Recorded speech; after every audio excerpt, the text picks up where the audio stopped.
बहुत प्राचीन समय की बात है जब श्री कृष्ण अपनी दिव्य लीलाओं से वृंदावन को अलौकिक बना रहे थे। हर रात यमुना के किनारे निकुंज वन में एक अद्भुत दृश्य होता था, रासलीला। ये कोई साधारण नृत्य नहीं था, ये प्रेम का चरम था, आत्मा और परमात्मा का मिलन था। इस लीला में केवल वे ही प्रवेश पा सकते थे जिनका हृदय पूर्ण रूप से प्रेम और समर्पण से भरा हो, यानी केवल गोपियां। उधर कैलाश पर्वत पर भगवान शिव और देवी पार्वती जी बैठी थीं, सामने नंदी जी बैठे थे। तभी वहां नारद मुनि पहुंचे। उन्होंने कहा, प्रभु श्री कृष्ण जी पृथ्वी पर वृंदावन धाम में गोपियों संग लीला करते हैं।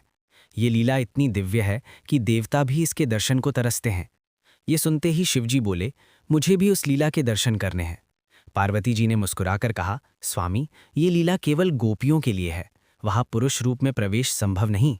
लेकिन शिवजी ठहरे भोलेनाथ, बोले, नहीं, मुझे तो प्रभु के दर्शन करने हैं। अब शिवजी और पार्वती तुरंत कैलाश से वृंदावन की ओर चल पड़े।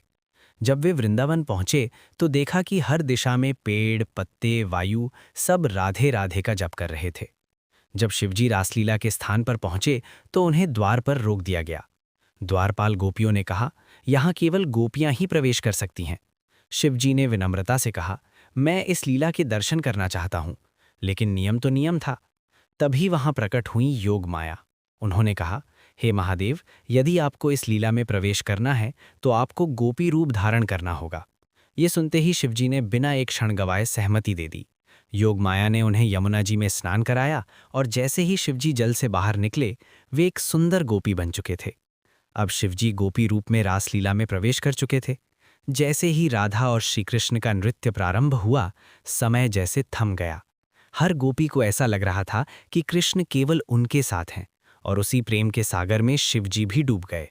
उस क्षण शिवजी केवल दर्शक नहीं रहे, वे प्रेम के सहभागी बन गए। उनकी आंखों से आंसू बहने लगे। ये आनंद, ये भक्ति उन्होंने पहले कभी अनुभव नहीं किया था। लेकिन भला श्री कृष्ण से क्या छिप सकता है? उन्होंने तुरंत पहचान लिया कि ये कोई साधारण गोपी नहीं है, ये स्वयं महादेव हैं। रास समाप्त होने के बाद श्री कृष्ण ने मुस्कुराते हुए कहा, हे महादेव, आप तो सर्वज्ञ हैं, फिर भी इस लीला को देखने आए? शिवजी ने हाथ जोड़कर कहा, प्रभु, आज मैंने जाना कि आपका प्रेम ही सबसे बड़ा सत्य है। मैं धन्य हो गया। श्री कृष्ण ने प्रसन्न होकर कहा, हे शिव, आज से आप यहाँ गोपेश्वर महादेव के नाम से पूजे जाएंगे। जो भी भक्त वृंदावन आएगा वो पहले आपके दर्शन करेगा। और तभी से वृंदावन में स्थित मंदिर में शिवजी गोपेश्वर महादेव के रूप में विराजमान हो गए।